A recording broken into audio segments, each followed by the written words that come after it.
Racism is still the most intractable issue in this country, and we are never going to make the progress, the strides on this issue that we ought or should if we can't come to realize that we have to have an earnest, honest, transparent conversation about what ails us.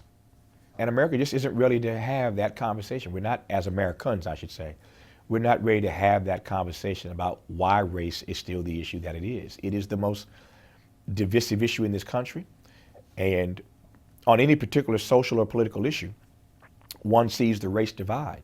Politically, socially, economically, culturally even, we're still divided by race. And so if we're not ready to have a real earnest conversation about it, I mean, look at the trouble that President Barack Obama has gotten into on occasion by making, pretty simple comments as far as I'm concerned. And by simple, I don't mean to disrespect him. I mean, he's made comments that are pretty,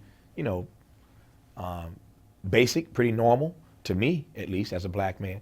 But he catches all sort of hell for even injecting himself into these concerns, even though he may be asked about it. And so if we aren't prepared to even have an honest conversation about this issue, then we're never gonna make any progress on this. I go back to my relationship with Maya Angelou for the best answer, I think, to this question. It is about respecting and reveling in the humanity of every other fellow citizen.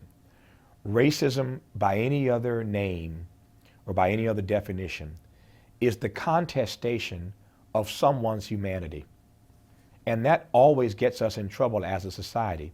Whenever we want to shrink rights as opposed to expanding rights, whenever we want to contest the humanity of any other fellow citizen, it could be ageism, it could be homophobia, it could be sexism or patriarchy, it could be racism. There are any number of ways in which people every day have their humanity contested.